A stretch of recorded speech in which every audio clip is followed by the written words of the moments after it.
담배 피우는 여자 김현경. 산의 움직임이 심상치 않습니다. 바람이, 북풍이, 분명한 바람이 산의 이마를 쓰다듬고 지나갑니다.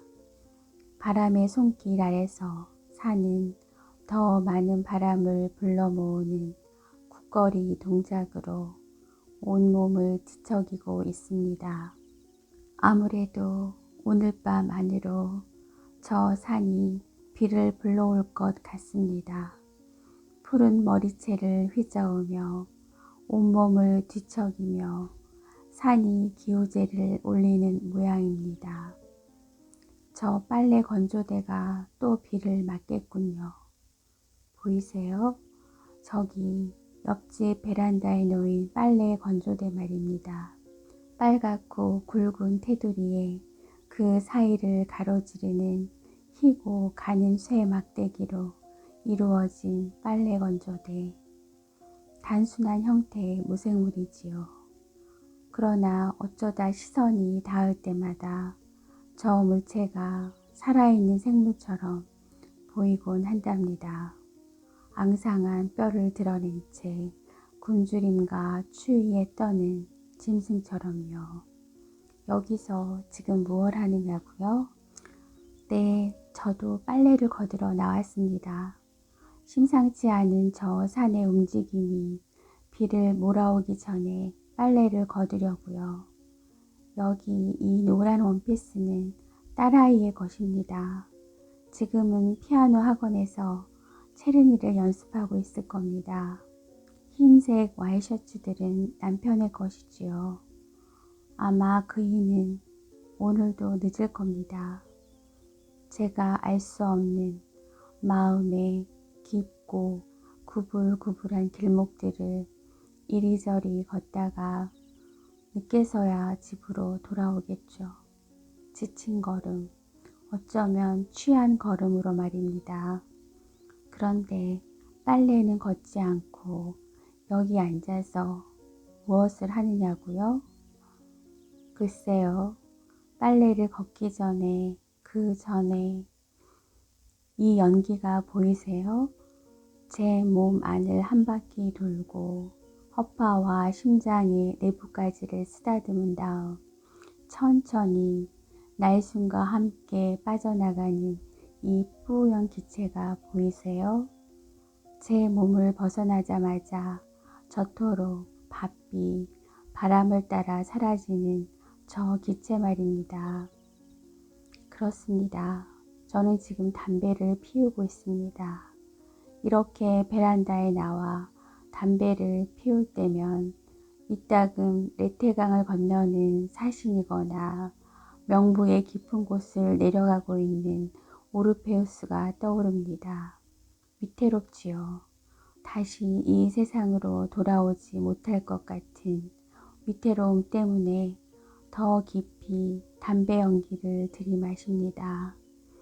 그런 때 담배 연기는 저토록 희미하고 나약한 끈으로라도 저를 이 베란다에 묶어주는 최후의 힘인 것처럼 느껴집니다.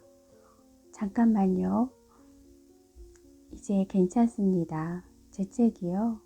아직 담배 피우기가 미숙해서 그런 것만은 아닙니다.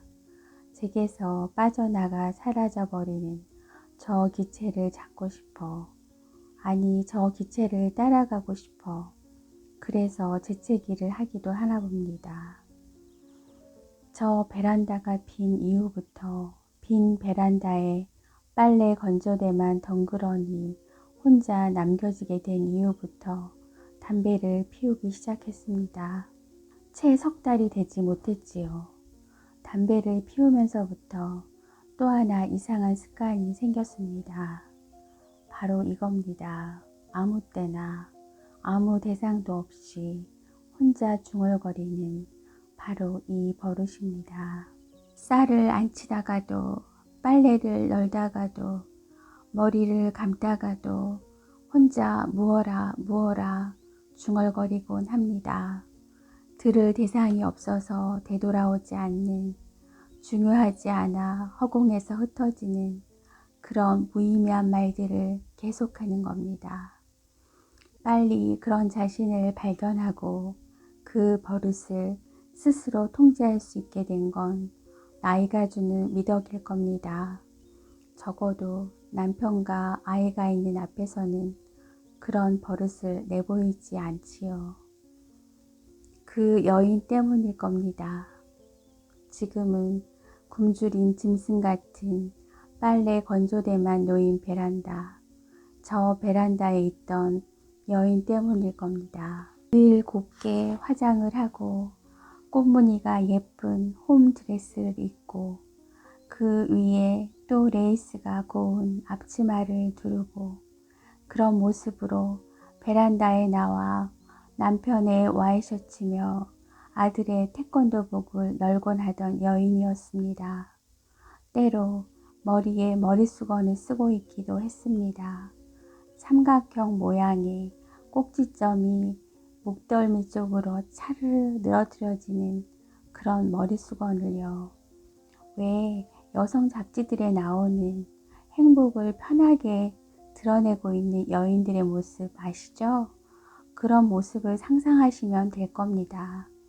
베란다에는 빨래 건조대뿐 아니라 그 여인이 공들여 돌보던 화분들과 무지갯빛 바퀴가 달린 세발 자전거가 있었습니다.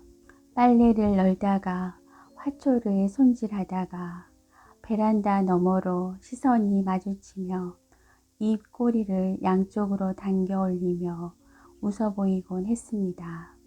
인매가 고운 여인이었습니다. 가만히 있을 때도 미소를 띠는 것처럼 보이는 인매였습니다. 그럼에도 평화, 행복 이런 어휘를 사용할 때에는 조심해야 합니다. 어쩐지 그런 어휘를 사용하려면 많은 대가를 지불해야 할 것 같습니다. 현실은 아니 이 세상의 그 어느 것도 우리가 생각하는 것만큼 호락호락하지는 않으니까요. 지금 저 베란다는 비어 있습니다. 화초도 세발 자전거도 없습니다. 이사할 때 왜 저 빨래 건조대를 빠뜨리고 갔을까요? 처연하게 남겨진 빨래 건조대가 그 여인을 기다리고 있는 생물처럼 보입니다. 결코 돌아오지 않을 그 여인을. 담배를 한 대만 더 피우겠습니다. 네, 그래요. 줄담배는 아니지만 집안일 하는 틈틈이 몰아서 피우는 담배이기 때문에 한 번에 두세 대씩 피우는 버릇이 있습니다. 첫 번째 담배는 초조하게, 조급하게 피우곤 하죠. 담배 피우는 편안함을 음미할 수 있는 건 대체로 두 번째 담배입니다. 아니 이건 제가 스스로 터득한 게 아니라 그 여인을 보면서 그 여인이 담배 피우는 것을 지켜보며 느꼈던 것 같습니다. 그렇습니다. 그 여인 때문이었습니다. 혹시 그런 경험이 있으세요? 늘 보던 사물이 문득 다르게 보이는 일 말입니다. 자신의 통찰력 부족이나 상대에 대한 관심 부족을 돌아보게 되는 그런 경험 말입니다. 제게는 그 여인이 그랬습니다. 제가 그 여인을 발견한 것은 지난 가을이었습니다. 아니, 그 여인은 이미 지난 봄부터 저 옆집에서 살았습니다. 이미 두 계절 동안이나 행복이라는 제목을 단 여성 잡지 속의 사진 같던 그 여인의 모습을 보아왔습니다. 그 여인은 제 가슴에 다른 모습, 다른 무게로 얹혀오기 시작했습니다. 가을이었지요. 그날도 저 산의 움직임이 심상치 않았습니다. 오늘처럼 비를, 바람을 부르는 기우제를 지내는 게 아니라 신혈에 들떠 쇠약해지는 몸을 뒤척이는 것 같았습니다. 몸 안의 수분을 모두 비워내면서 마른 살비듬처럼 나뭇잎을 떨구면서 살이 내리듯 숲이 헐렁해져 가고 있었지요. 거기 베란다 난간에 기대에 세워져 있는 물체가 보였습니다. 허공을 가로막고 있는 쇠창살에 기대어져 있는 것, 그것은 물체였습니다. 가늘고 긴 물체, 그러나 몇 차례 접혀져 납작하게 부피가 줄어든 물체. 그래요. 접는 우산이나 빨래 건조대 같은 그런 물체가 있었습니다. 물체가 아니라면 그런 식으로 쇠창살에 기대에 세워져 있지는 않았을 겁니다. 제 말은 사람이라면, 위험을 감지하는 기능을 가진 인간이라면 튼튼한 벽이나 유리창 쪽에 기대 앉아 산을 바라보고 있었을 거라는 뜻입니다. 그러나 그건 물체가 아니었습니다. 그 여인, 바로 옆집 여인이었습니다. 쇠창살 사이로 빠져나온 그 여인의 옷자락이 허공에서 펄럭펄럭 날리고 있었습니다. 이상한 일입니다.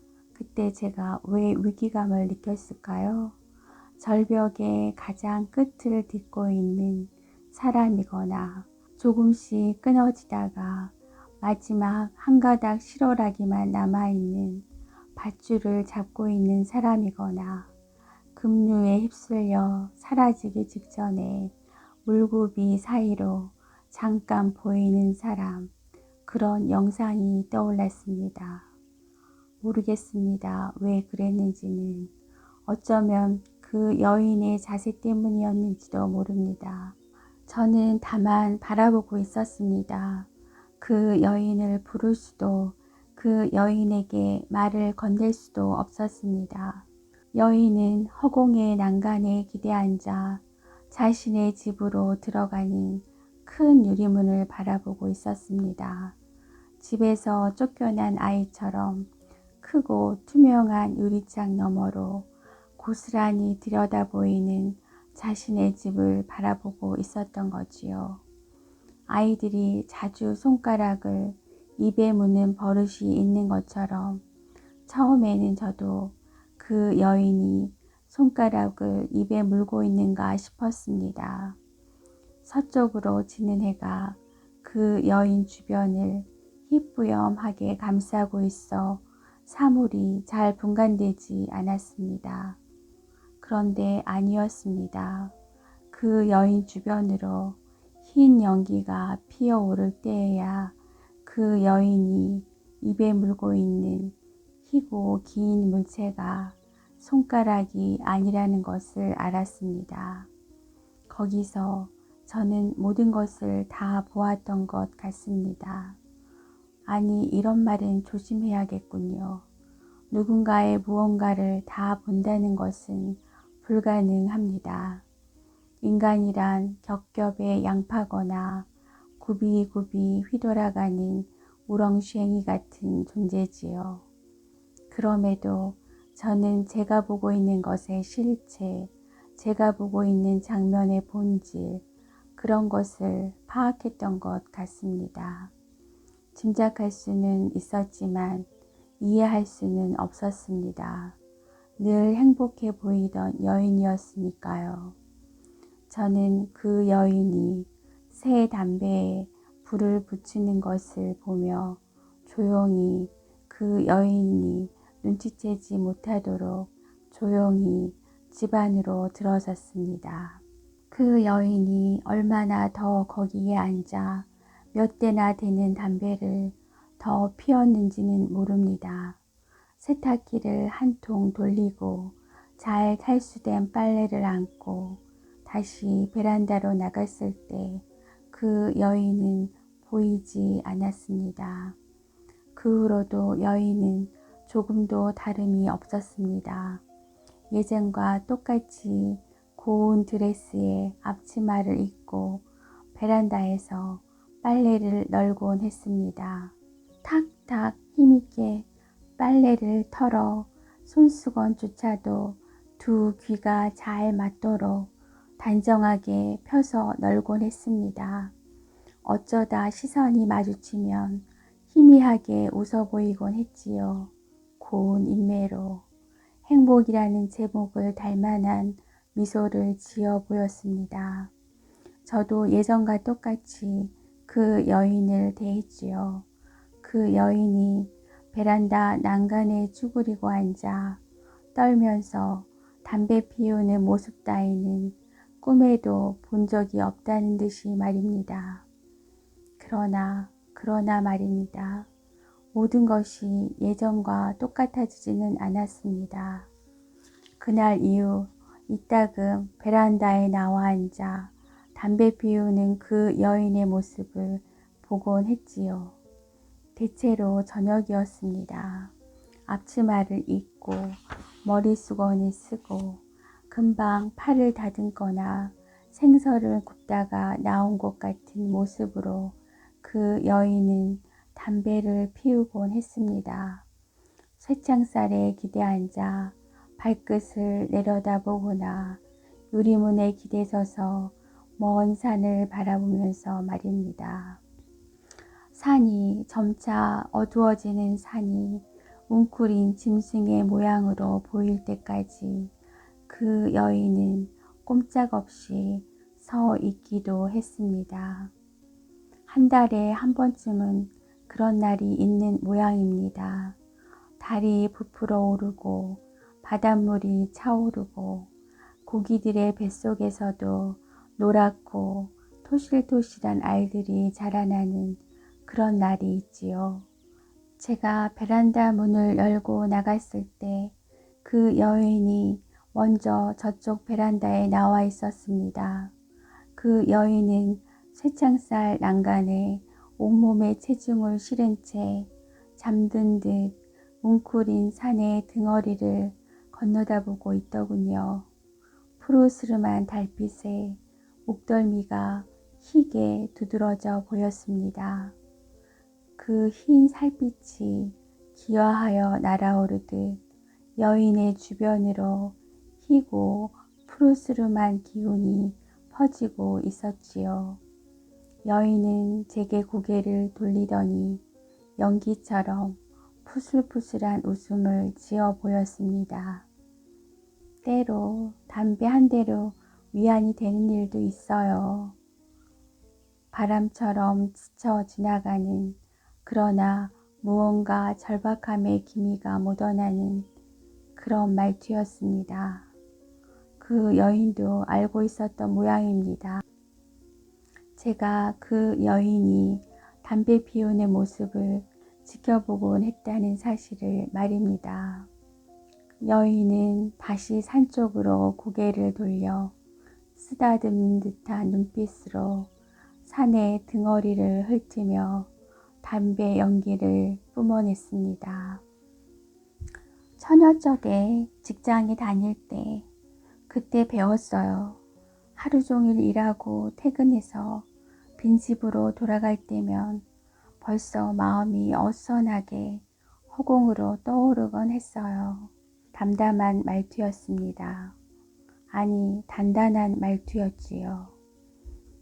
여인에게는 무엇으로도 훼손당하지 않을 것 같은 단단함이 엿보였습니다.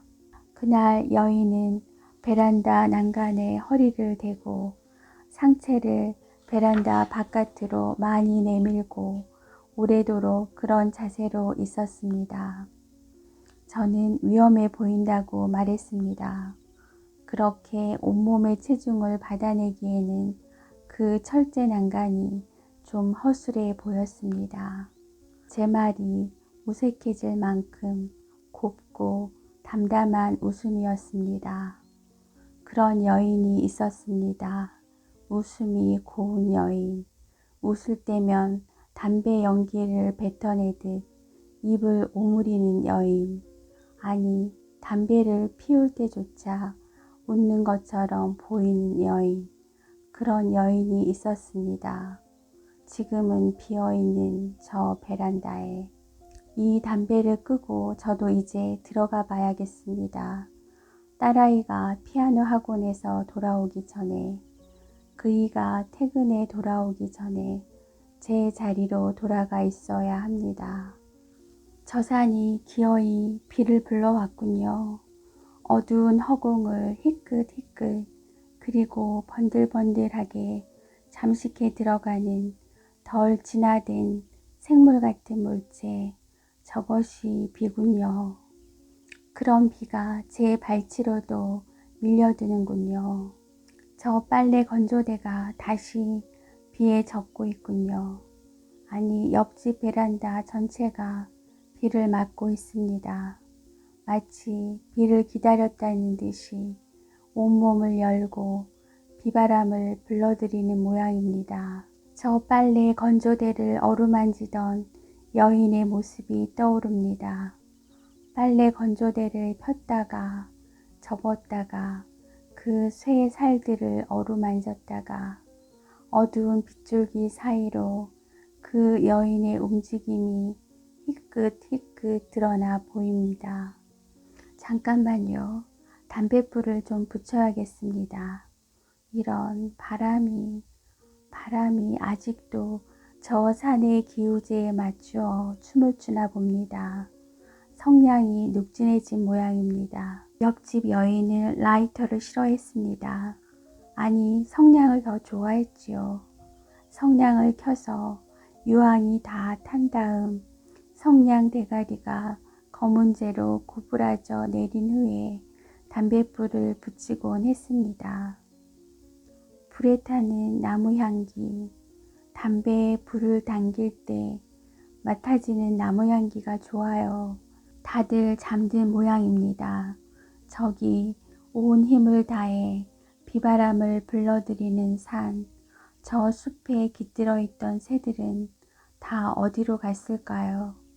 남편은 아직 돌아오지 않았습니다. 그이는 늘 늦지요. 회사에서 야근을 하거나 야근이 없는 날은 동창을 만나거나 동창을 만나지 않는 날도 밤이 아주 깊어지지 않으면 집에 돌아오지 않습니다. 왜 그런 사람들이 있잖아요. 집에 들어가는 것을 한사코 싫어하는 사람 말입니다. 그이도 그런 유형인가 봅니다.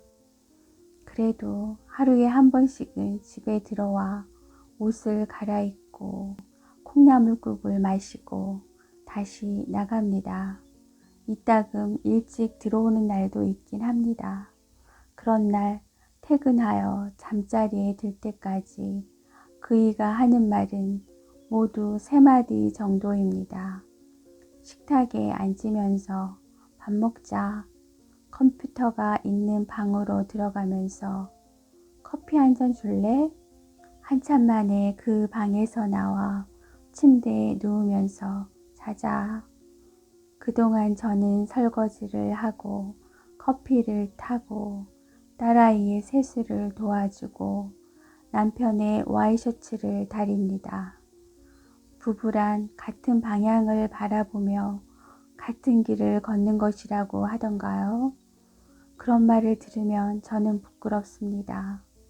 이만큼 함께 살고 나면 상대방에 대해 무엇을 기대하거나 요구하지 않게 되나 봅니다. 그이의 눈에는 제가 늘 집안에 있는 가구와 별반 다를 바 없어 보일 테고 제 눈에는 그이가 생활비를 건네주는 은행 구자 정도로 여겨지는 거죠. 무슨 일이 있어서가 아닙니다. 오히려 아무 일도 없어서 그럴 겁니다. 그건 부부 사이의 문제가 아니라 그저 인간의 문제일 뿐이죠. 인간이란 원래 여러 개의 동공 같은 것으로 이루어진 존재들인 모양입니다. 남편이나 아이, 가정이라는 존재에 의해서도 메워질 수 없는, 아니 그런 존재들에 의해 상대적으로 더 깊게 두드러지는 그런 동공을 가진 존재들인가 봅니다. 이렇게 한밤중에 이렇게 한데 나와 서 있으면 제가 서 있는 곳이 지구의 끝이라는 생각이 듭니다. 한데, 제가 그 말을 쓰고 있군요. 한데, 그 말이 제 고향 사투리인지 순 우리말인지는 잘 모르겠습니다. 사방에서 바람이 들이차고 머리 위에서는 물줄기가 쏟아지고 그리하여 발 딛고 선 땅마저 무너지고 말 듯 흔들리는 한대에서 저 베란다가 비를 맞고 있군요. 빨래 건조대도 아무래도 이야기를 해야 할 것 같습니다. 처음부터 차근차근 선은 이렇고 후는 이렇다 말해야 할 것 같습니다. 해명을 하고자 함이 아닙니다. 이해를 받고자 함도 아닙니다. 그저 이야기를 하고 싶습니다. 혼잣말을 하듯이 아무도 듣는 사람이 없다는 사실을 알게 되면 더 자연스럽게 이야기를 할 수 있는 것처럼 그렇게 이야기를 하고 싶습니다. 그날도 꼭 이런 날이었습니다. 남편은 아직 돌아오지 않았고 딸아이는 곰인형을 안고 잠들어 있었습니다. 시간도 이맘때쯤이었을 겁니다. 남편이 늦는 날은 술을 마시는 날이지요. 다음날 아침에 해장국을 끓일 콩나물이 없다는 사실을 발견하고 잠깐 슈퍼마켓에 다녀왔습니다. 현관으로 들어설 때까지는 아무 일도 없었습니다. 모든 게 그대로였지요. 반찬거리를 냉장고에 넣고 안방으로 들어가기 위해 몇 걸음 걸었습니다. 그러다가 그걸 보았습니다. 처음에는 그것이 무엇인지 알 수 없어 멍하니 서 있었습니다. 조금 시간이 지나서야 쿵 가슴이 내려앉는 느낌이 왔습니다. 도둑이나 강도 그런 생각은 하지 않았습니다. 뭐랄까요? 이 세상의 한가운데를 큰 걸음으로 성큼성큼 지나가 버린 바람의 발자국 같은 것, 혹은 비 내리는 거리에 흙 발자국을 남기며 떠나는 사람의 뒷모습 같은 것, 그런 것들, 그런 흔적을 보는 것 같았습니다. 흙 발자국이었지요. 발자국은 베란다로 난 유리문 앞에서 시작되어 거실을 가로질러 안방 문 앞까지 이어지고 있었습니다. 맨발이었고 크지도 작지도 않았습니다. 딸아이의 것이라기에는 너무 크고 남편의 것이라기에는 좀 작았지요. 딸아이의 방문을 열어보니 아이는 곰 인형을 안고 침대에서 곱게 잠들어 있었습니다. 딸아이의 방문을 닫고 발자국이 끊어진 안방문 앞에 섰습니다. 그러나 방 안은 텅 비어 있었습니다. 또 잠깐 서 있었지요. 이번에는 방을 가로질러 찍혀있는 발자국을 보았습니다. 발자국은 옷장 앞에서 멎어 있더군요. 옷장 문을 열 때 사실 좀 두려웠습니다. 그건 사람의 숨소리였습니다. 조심스럽게 옷자락을 들추었습니다. 좁고 어두운 옷장 속, 그 중에서도 가장 구석진 곳에 한 여자가 웅크리고 앉아 있었습니다. 두 다리를 힘껏 당겨 가슴에 묻고 머리는 목덜미 깊이 묻은 자세였습니다. 앞으로 쏟아진 머리카락이 무릎까지 펼쳐져 있었습니다. 옆집 여인이었지요. 저는 또 그 상황이 의미하는 바가 무엇인지 몰라 멈춰 섰습니다. 그 여인이 왜 그런 자세로 왜 거기 앉아 있는가에 대한 의문보다 먼저 한 인간이 그토록 작아질 수 있는가 하는 것이 더 의아했습니다. 그건 단순히 체표 면적이 작다는 의미가 아닙니다.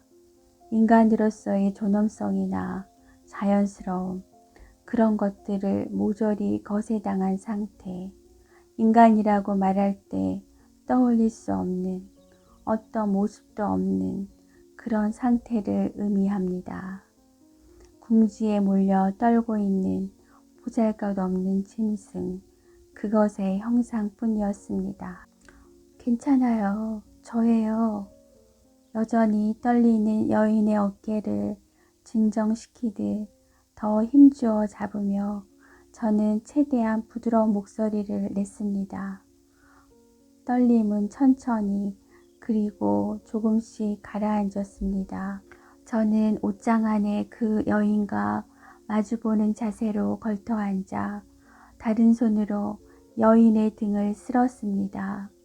그제야 여인이 고개를 들어 저를 보더군요. 눈물을 흘린 흔적이나 구원을 요청하는 애절함이나 그런 눈빛은 아니었습니다. 공포와 절망에 가득 찬 그런 눈빛도 아니었습니다. 아니, 그 눈빛에는 아무것도 들어있지 않았습니다. 완전히 비어버린 눈빛이었지요. 머리카락은 흐트러져 있고 왼쪽 눈두덩이는 벌써 푸르게 부풀어 오르고 있었습니다. 가슴이 내려앉았습니다. 제가 할 수 있는 일은 여인의 손을 잡아주는 것뿐이었습니다. 몸 어딘가에 통증이 오는 듯 여인은 얼굴을 찡그렸습니다. 그럼에도 그 눈빛은 건조하고 딱딱했습니다. 자주 있었던 일, 그래서 이제는 일상의 한 부분이 되어버린 일을 대하는 듯한 모습이었습니다. 그런 시선으로 이따금 경계하듯 방문을 바라보곤 했지요. 괜찮아요. 아무도 없어요. 그게 제가 해줄 수 있는 말의 전부였습니다. 저는 그 여인의 남편에 대해 분노를 느꼈습니다. 폭력이라니요. 어떤 인간에게도 다른 인간에게 그렇게 행동할 자격은 없습니다. 그 여인의 맨발, 푸른 심줄이 드러나는 발등을 바라보다가 외면하듯 몸을 일으켰습니다. 아무것도 물어볼 수 없었습니다. 왜 남편에게 맞았는지, 어떻게 7층 높이에 있는 넓은 베란다 사이를 건너뛰었는지, 다만 커피를 한 잔 타줄 수 있었을 뿐입니다. 여인은 커피를 마시면서 여전히 웅크린 자세로 커피를 마시면서 이따금 현관 쪽을 바라보았습니다. 텅 빈 눈빛으로 말입니다. 담배 때문이었어요. 그이는 제가 담배 피우는 걸 싫어해요. 빈 커피잔을 밀어내며 여인은 그렇게 말했습니다.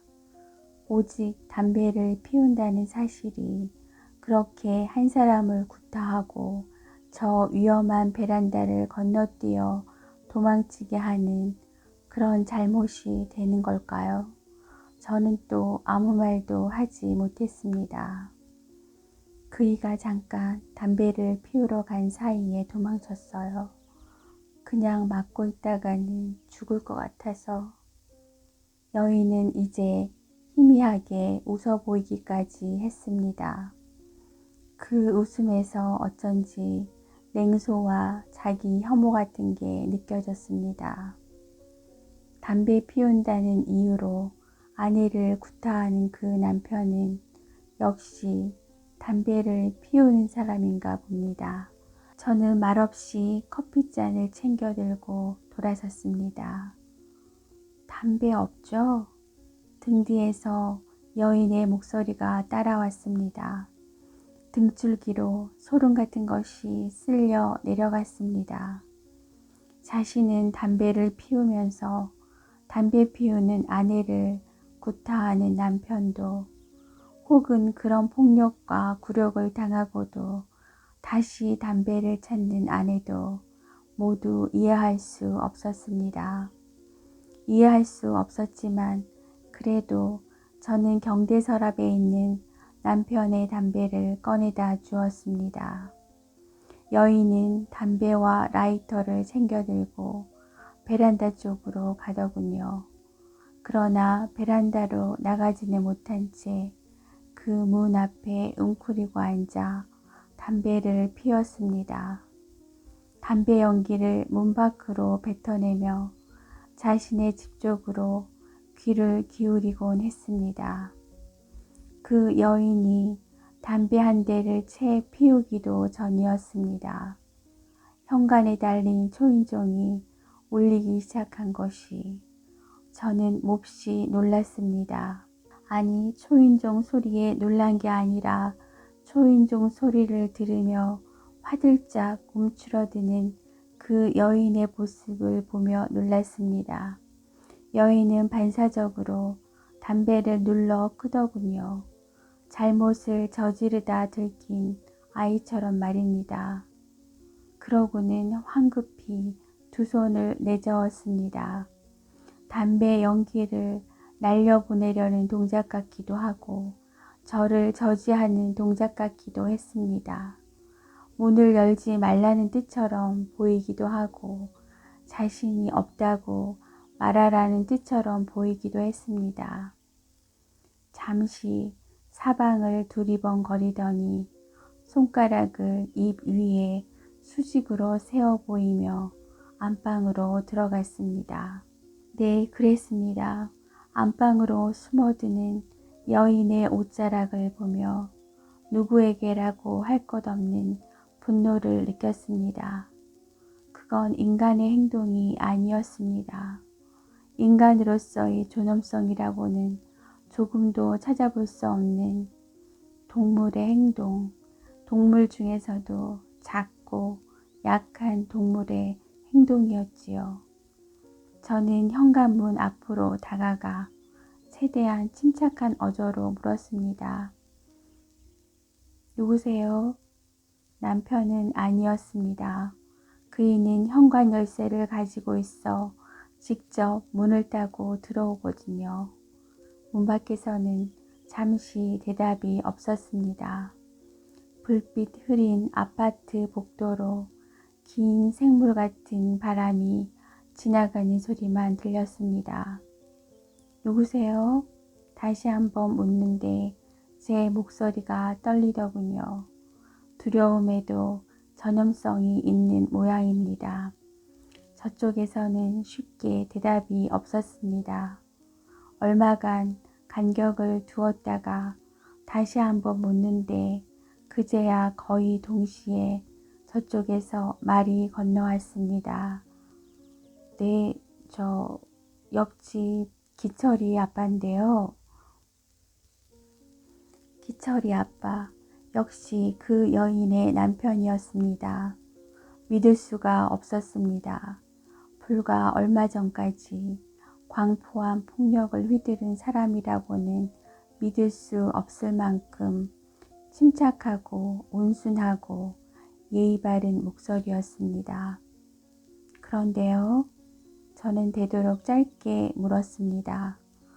푸른색 현관문이 저 바깥으로부터 안쪽을 지켜주고 있다는 사실이 새삼스럽게 느껴지더군요. 혹시 저희 집사람이 여기 있는가 싶어서요. 그의 목소리는 여전히 온순하고 심지어는 미안함 같은 것까지 느껴졌습니다. 그에게 아직 분별력이 남아있다고 짐작하며 조금 용기를 낼 수 있었습니다. 없는데요.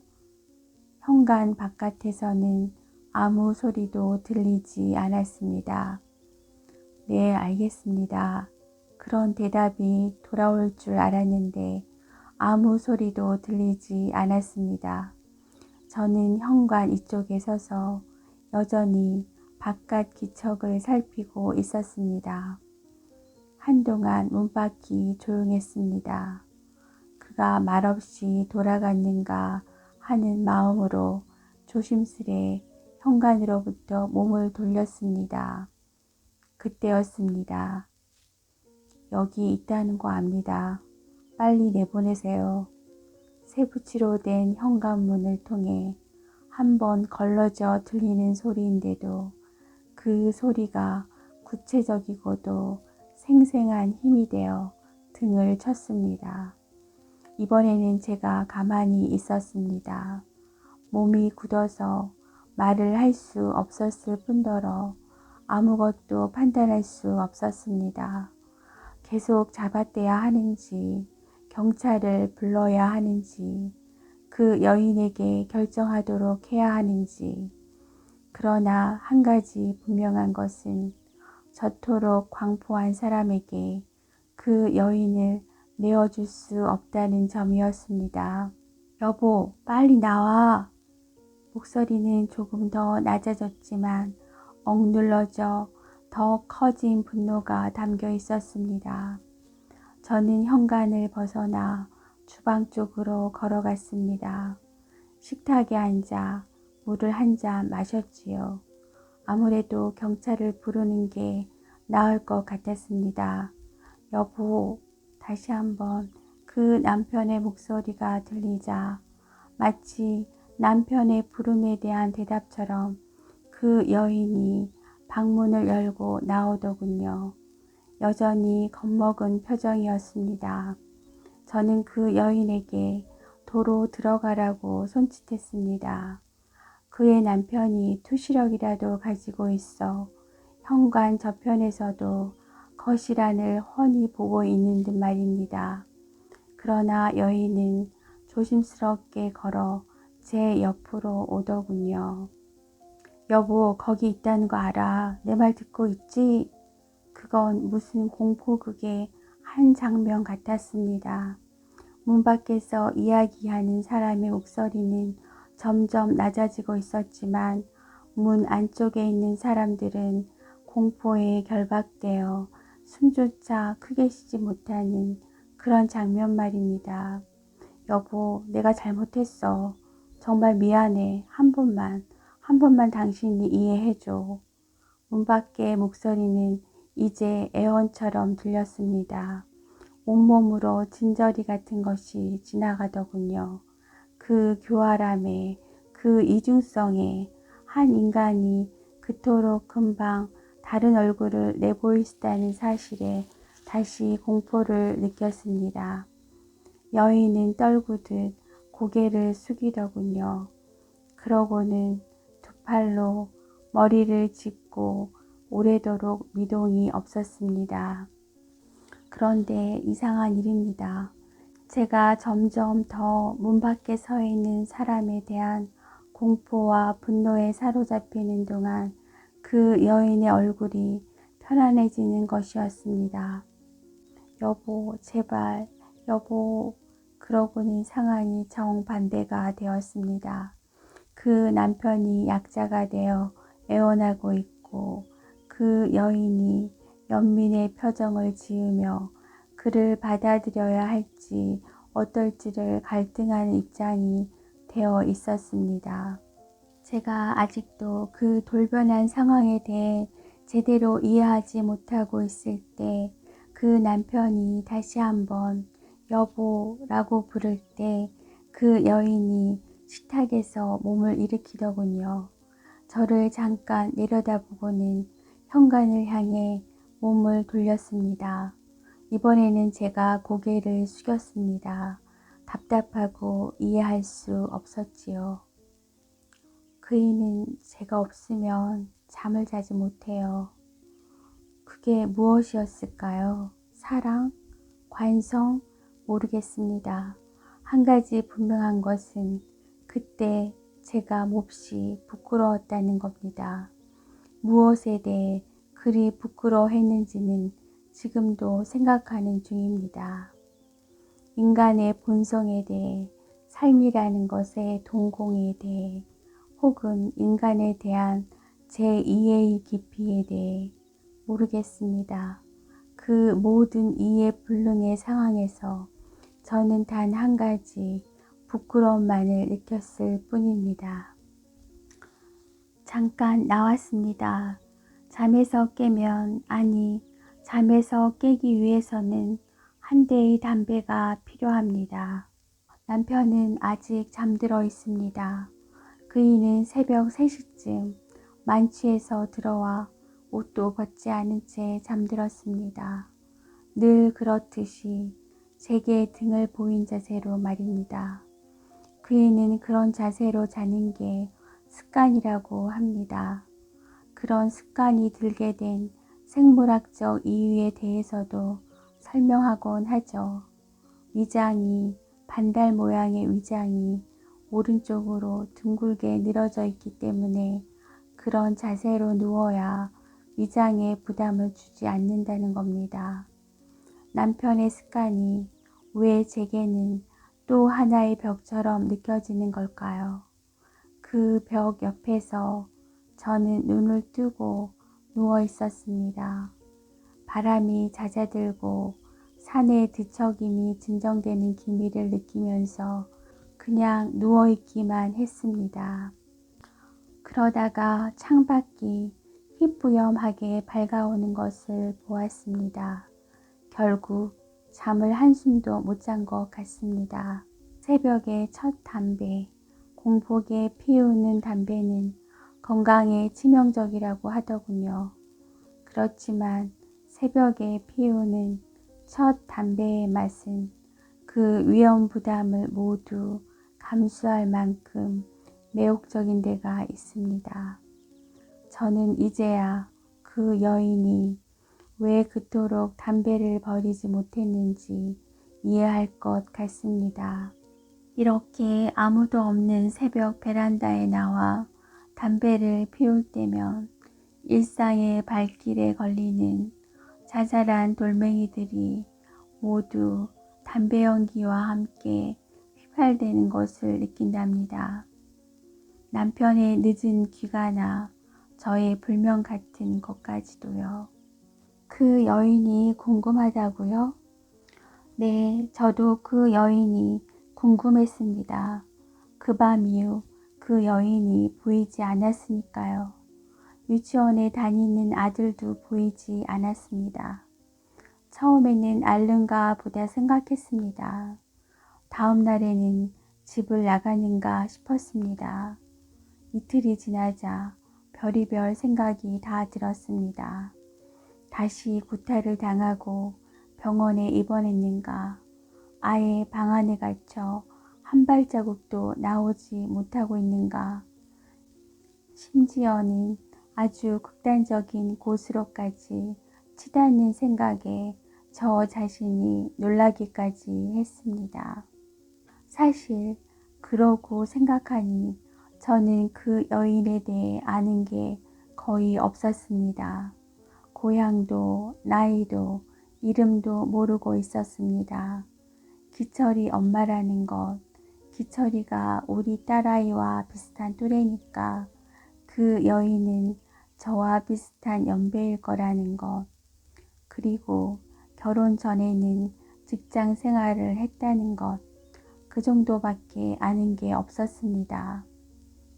와이셔츠에 넥타이를 메고 출근하는 그 남편은 어디서나 흔히 볼 수 있는 샐러리맨으로 보였습니다.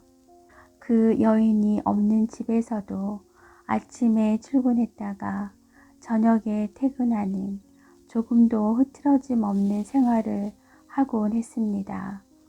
출근하기 전에는 저기 빨래 건조대에 양말이나 와이셔츠 같은 것을 빨아 널고 저녁에 돌아와서는 빨래를 걷곤 했습니다.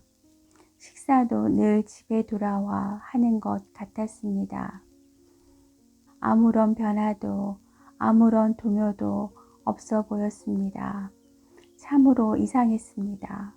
온갖 불길한 상상을 다 하고 있는 제게 그이의 흐트러짐 없고 평온한 생활은 의문이었습니다. 아니, 기이해 보이기까지 했습니다. 잔인하리만큼 무심한 면이 느껴졌지요. 그 여인이 잘못 알고 있었던 겁니다. 그이는 제가 없으면 잠들지 못해요. 그건 그 여인의 착각이었을 겁니다.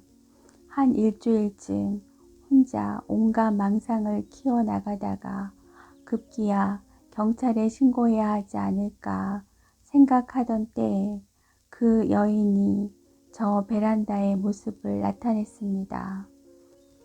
일주일 전과 조금도 다름없는 모습으로 빨래 건조대에 남편의 속옷을 널고 있었습니다.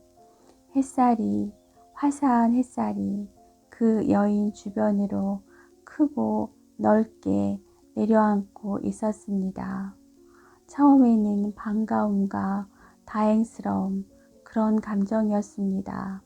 그러나 아무 일 없었던 듯 낮은 목소리로 노래까지 부르는 그 모습을 보자 어쩐지 속은 것 같은 기분이 들었습니다. 제 기척을 느꼈는지 그 여인이 이쪽으로 고개를 돌려 인사하더군요. 저는 며칠 동안 안 보여서 걱정했다고 말했습니다. 담배를 끊었어요. 개운하고 맑은 목소리였습니다. 담배 따위에는 조금치의 아쉬움이나 미련이 없다는 목소리였지요. 저는 무슨 뜻인지도 모른 채 고개를 끄덕였습니다. 며칠 동안 집에 없었던 것과 담배를 끊은 것이 무슨 관계가 있다는 뜻인지. 친정에 가 있었어요. 그날 아침. 그이가 서울역에 데려가 차표를 끊어주면서 담배 끊기 전에는 올라오지 말라고. 한 일주일쯤 지났죠? 저는 무언가 다른 말을 찾고 있었습니다. 그 여인에게 해줄 수 있는 말, 아니 그 여인으로부터 들을 수 있는 다른 말을 기대하고 있었는지도 모릅니다. 그날 고마웠어요. 많이 놀라셨죠? 그 여인은 그 말로써 그날 밤의 일을 모조리 쓸어 묻어버리겠다는 의지를 나타내 보였습니다. 더 이상 거론하지 말자. 그날 밤의 일도 그 후의 일도, 아니 자신의 일에 대해 더 이상 관심을 갖거나 염려하지 말라, 그런 뜻으로 들렸습니다. 저는 또 고개를 끄덕였습니다. 바람이 무거운 날이었습니다. 허공을 떠도는 바람이 서로 얽히며 대기가 무겁게 가라앉는 듯한 그런 날이었습니다. 남편의 와이셔츠를 다리고 있는데 초인종이 울리더군요. 저는 문을 열지 않았습니다. 그 시간에 찾아오는 사람들이란 아이의 학습지나 가스 경보기를 팔러 온 외판원이거나 복음의 말을 전하는 전도사들이거나 대체로 그렇지요. 서너 번쯤 배를 이루다가 그들은 돌아가곤 하죠. 그런데 그날은 달랐습니다. 뱃소리가 다급하게 이어지더니 기어이 현관문을 두드리기까지 하는 겁니다. 간절하게 도움을 요청하는 소리 같았습니다. 어안 렌즈에 눈을 대고 밖을 내다보니 거기 한 여인이 서 있었습니다. 옆집 여인이었습니다. 저는 서둘러 현관문을 열었지요. 혹시 담배? 여인은 제가 현관문을 채 닫기도 전에 그렇게 말했습니다. 담배를 끊었다고 화사하고 개운한 표정으로 말한 지 일주일도 지나지 않아서였습니다. 담배 있으면 좀... 경대 서랍을 뒤져 남편의 담배를 내다 주었습니다. 서둘러 담배를 받아들고 투명한 비닐 포장을 벗기는 여인의 손길이 눈에 띄게 떨렸습니다. 제가 미처 성냥을 건네주기도 전에 담배를 한 개피 뽑아들고 주방으로 갔습니다. 가스레인지를 틀고 그 불꽃에다 담뱃불을 붙이더군요. 수면 위로 아가미를 내밀고 호흡하는 어항 속의 금붕어, 산소 부족을 이겨보려는 금붕어의 절박한 빠끈거림을 보신 적이 있습니까? 여인의 동작이 꼭 그랬습니다. 그렇게 공색하고 그렇지만 꼭 그만큼 간절하고 어쩌면 목숨까지도 걸린 것 같은 그런 동작이었습니다. 한 대를 다 피우고 나서도 여인은 담뱃불을 끄지 않았습니다. 새 담배를 입에 물고 그 끝에 방금 피우던 콩초를 대고 다시 불을 붙였습니다. 그때쯤에야 여인의 떨리던 손끝이 진정되었습니다. 필로폰이나 아편, 그래요. 그런 약물 중독자를 보는 것 같았습니다. 약물은 신체적 중독 증상이어서 투약을 중단하면 수전증이나 구토 같은 신체적인 금단 현상이 나타난다고 하더군요. 그러나 담배는 마약이 아니라고 알고 있습니다. 니코틴 중독이란 그저 심리적인 의존증일 뿐이라고 알고 있었습니다. 이제 좀 살 것 같아요. 세 대의 담배를 연달아 피우고 나서야 그제야 여인은 저를 돌아보았습니다. 비로소 얼굴에 핏기가 돌면서 얼굴을 덮고 있던 황폐한 각질이 벗겨져 나간 것 같았습니다. 희미한 웃음이 번져나가기도 했습니다. 사실은 담배를 끊은 게 아니었어요. 언제까지 친척집에 있을 수도 없고 그래도 돌아올 때는 집에 와서는 정말 끊을 거라고 대답할 말이 없었습니다. 아니, 제가 어떤 대답을 들려주기를 바라는 말투는 아니었습니다. 그동안은 잘 참았어요. 저녁 먹고 그이가 만나게 담배 피우는 모습을 옆에서 보면서도 잘 견뎠어요. 그런데 오늘 저 바람이 불고 있었습니다. 대기에도 그 안을 흐르는 힘의 방향이 있어서 그것들이 서로 맞부딪히거나 어긋나면서 바람이 불게 된다고 하더군요.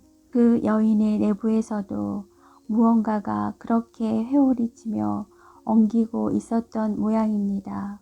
그렇지 않았다면 한 귀가 터진 자루에서 내용물이 쏟아지듯 그렇게 많은 말을 갑자기 쏟아내지는 않았을 겁니다. 신혼 첫날부터 담배 때문에 문제가 생겼었어요.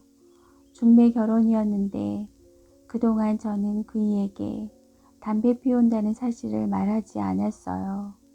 이해하시죠? 그런 말은 그렇게 쉽게 고백할 수 있는 게 아니라는 것을요. 신혼여행을 가서 호텔에 짐을 푼 다음 그이가 먼저 샤워를 했어요. 하루 종일 정신없이 휘돌아치다가 잠시 한가하게 앉아있으려니 생각나는 건 담배뿐이었어요. 일이 잘못되려고 그랬을 거예요. 그 욕실문의 잠금장치가 고장나 있었던 것, 그이가 욕실에 무언가를 두고 나갔던 것, 그리고 그이가 여자들의 흡연을 병적으로 혐오하는 사람이라는 것, 그런 모든 것들이 그토록 치밀하게 들어맞은 것은 분명 일이 잘못될 조짐이었을 거예요. 욕조에 물이 채워지는 동안 변기에 걸터앉아 담뱃불을 붙였지요. 한 서너 모금만 피우고 끌 생각이었어요. 그런데 바로 그때 그이가 문을 연 거예요. 그렇게 되었어요. 그이는 말없이 돌아서더니 방금 푼 짐을 다시 챙기더군요. 당신이 그런 여자인 줄 몰랐다. 더 얽히기 전에 여기서 끝내자. 표정도 목소리도 바위처럼 차갑고 딱딱했어요. 저는 무조건 빌었어요. 무조건 반사적으로 짐을 챙기는 그이의 손을 붙잡고 매달렸지요. 한 번만 눈 감아 달라고, 이제부터 꼭 담배를 끊겠다고, 당신을 사랑한다고, 무릎을 꿇고 애원했어요. 제발 한 번만. 그이는 한 번만 눈 감아주겠다고 하더군요. 물론 그냥은 아니었어요. 제 뺨에 두어 차례 손바닥을 올려붙이고 난 다음에 웅크리고 앉아 훌쩍이는 제 어깨를 감싸 안으며 그러면서 말했어요. 한 번만, 딱 한 번만 봐주는 거라고요. 금방 임신을 했는데 임신하자 거짓말처럼 담배 피우고 싶은 생각이 없어지는 거예요. 오히려 담배 연기가 역겨워지기까지 했어요. 몸 안에서 내내 담배 연기를 불러들이던 어떤 빈 구석이 아이의 존재로 가득 찬 느낌이었어요. 담배가 필요 없었지요. 그러나 출산을 하고 나자 아이가 몸에서 빠져나갔다는 사실을 느끼자마자 즉각적으로 담배를 피우고 싶어지는 거예요. 미친 듯이. 아니 금방이라도 미쳐버릴 것처럼 말이에요. 3, 7일도 지나지 않아 다시 담배를 입에 대기 시작했어요. 그때부터 지금까지 그런 일들이 반복되지요. 물론 금연 클리닉에도 가봤고 금연 학교에도 가봤고 금연 침, 금연 껌, 금연 반창고 그러나 아니에요. 그런 외부로부터의 물리적인 힘으로는 결코 해결될 수 없다는 걸 제가 알아요.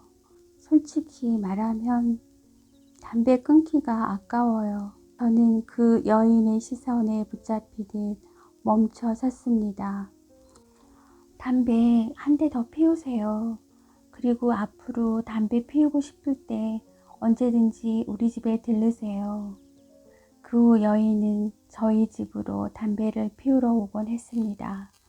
초조하고 노래진 얼굴로 들어서서 담배를 두세 대쯤 피우고 편안하고 말그레한 얼굴로 나가곤 했습니다.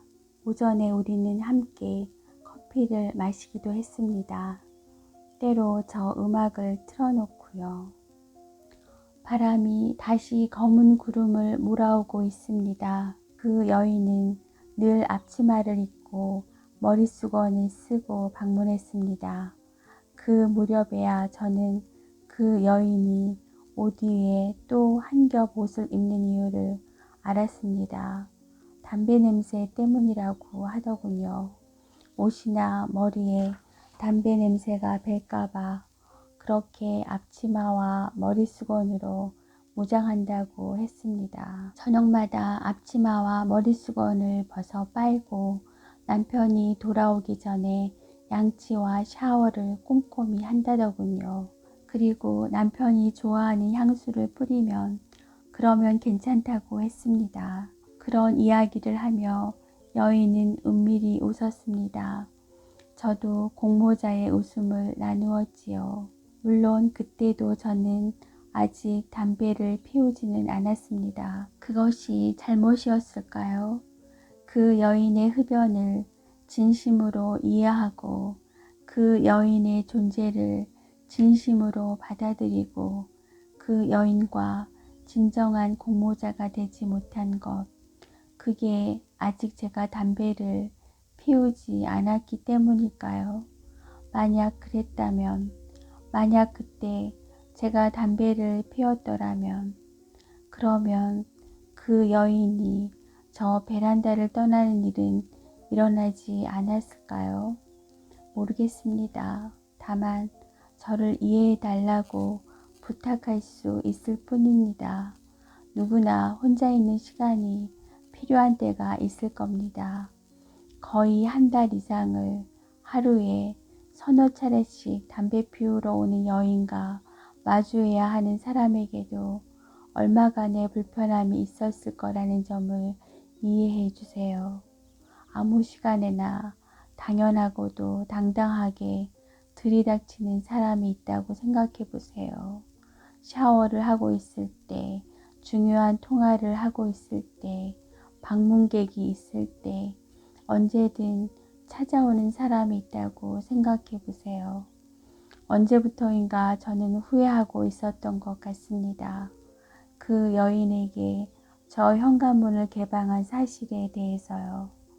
그렇게 수시로 그렇게 당연하게 찾아올 줄은 예상하지 못했습니다. 아마 그 여인도 눈치챘을 겁니다. 언제부터인가 현관문을 열어주는 제 얼굴에 웃음이 사라졌다는 사실을요. 그리고 언제부턴가 저 현관을 들어서는 그 여인의 얼굴에 웃음이 깔리기 시작했습니다. 겸연쩍어 하는 웃음, 미안해하는 웃음, 얼마간 비굴함의 기미마저 묻어나는 웃음. 생각하면 가슴이 아프군요. 저는 그 여인이 담배를 피우는 동안 마주 앉아 함께 커피를 마시거나 이야기를 나누지 않게 되었습니다. 그 여인이 혼자 담배를 피우도록 내버려둔 채 설거지를 하고 세탁기를 돌리고 딸아이의 방을 정돈했습니다. 그럼에도 그 모든 기미들을 알아차렸을 텐데도 그 여인은 현관문 두드리는 일을 멈추지 않았습니다. 그렇게 계절이 바뀌고 겨울이 되었습니다. 겨울. 그 계절이 무엇을 뜻하는지 아시죠? 난방과 환기가 일과처럼 중요해지는 계절이라는 거.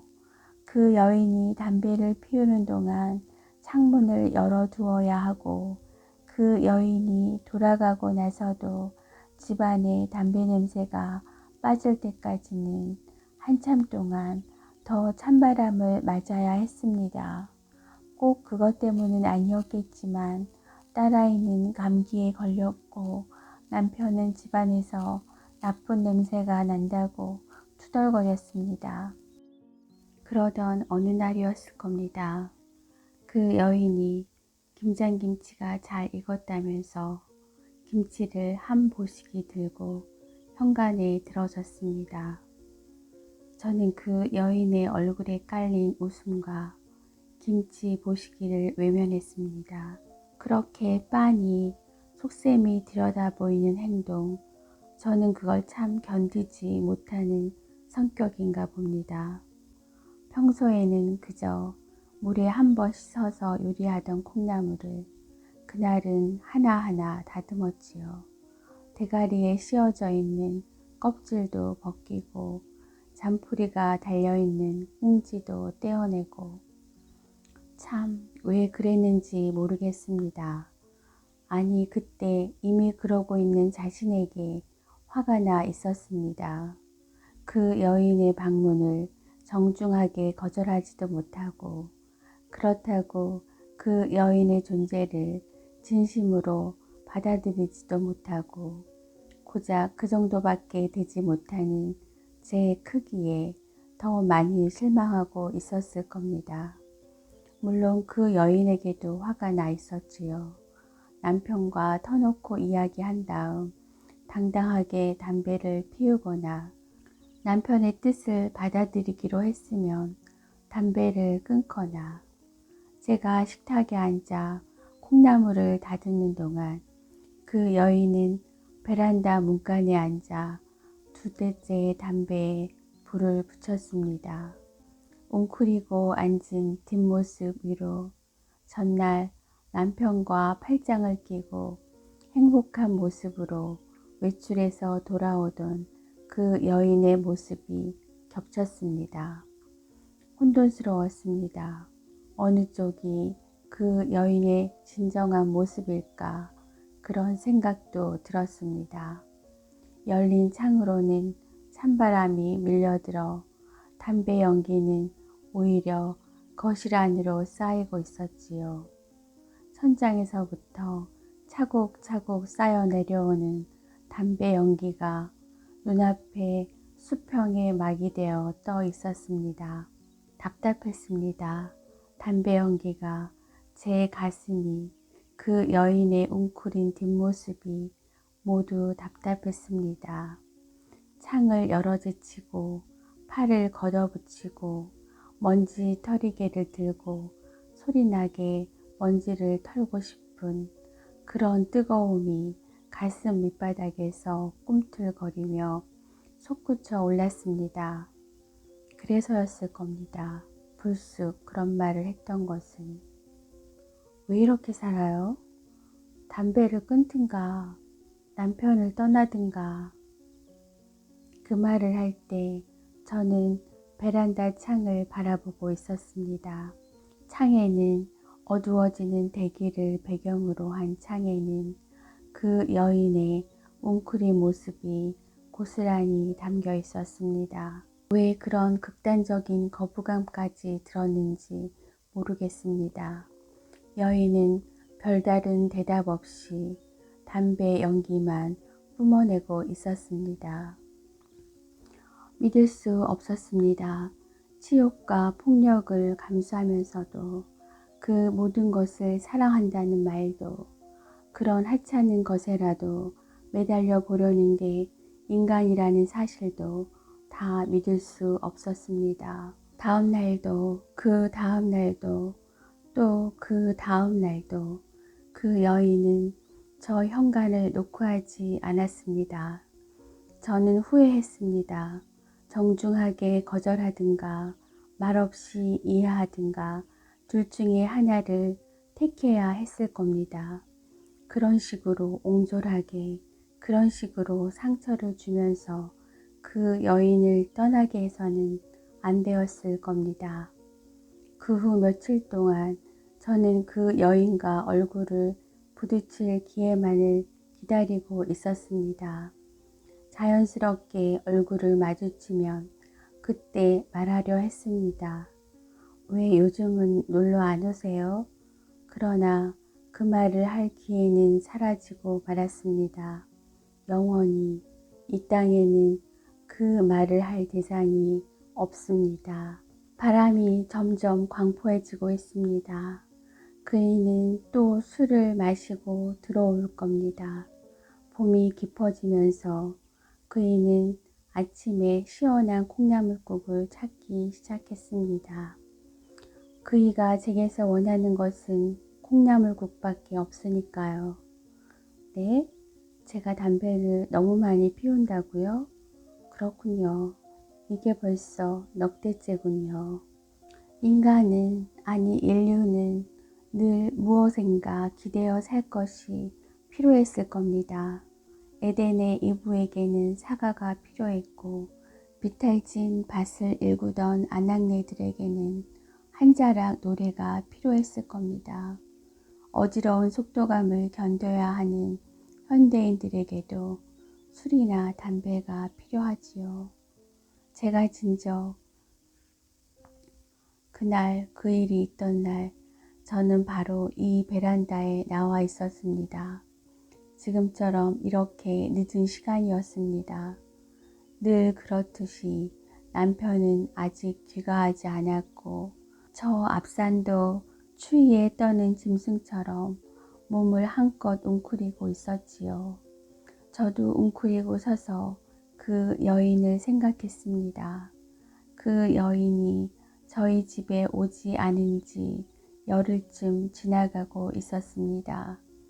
궁금했지요. 담배를 끊었을까? 너무 심한 모욕을 참을 수 없어 강한 의지를 발동했을까?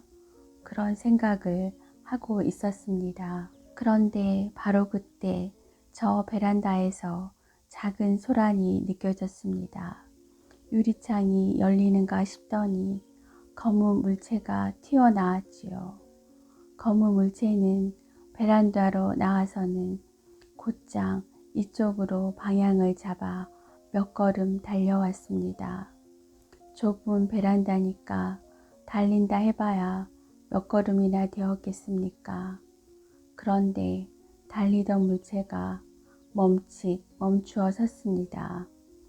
운동하는 방향으로 계속 나아가려는 힘의 법칙에 지배당하고 있던 물체는 멈춰서면서 베란다 난간에 몸을 부딪혔습니다.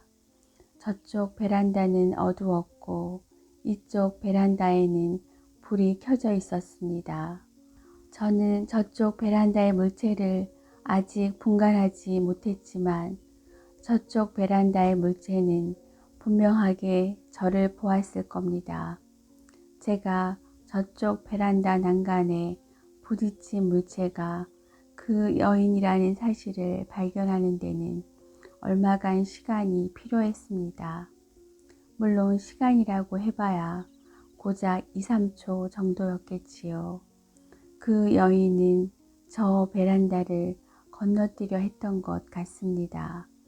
처음에 저희 집에 숨어들었던 때처럼 그렇게 이쪽으로 건너오려 했을 겁니다. 다급하게 뛰어나와 이쪽으로 방향을 틀었을 때는 분명 그런 마음이었을 겁니다. 그러다가 저를 발견하고는 멈추었을 겁니다. 담배를 끊든가 남편을 떠나든가. 제가 주제넘게 뱉은 말이, 아니 제가 거기 서 있다는 사실이 그 여인을 멈추게 했을 겁니다. 아주 짧은 시간이었지요. 그러나 여인은 결단을 내린 것 같았습니다. 곧이어 베란다로 나온 다른 물체, 그 물체 때문에 용기를 냈는지도 모르겠습니다.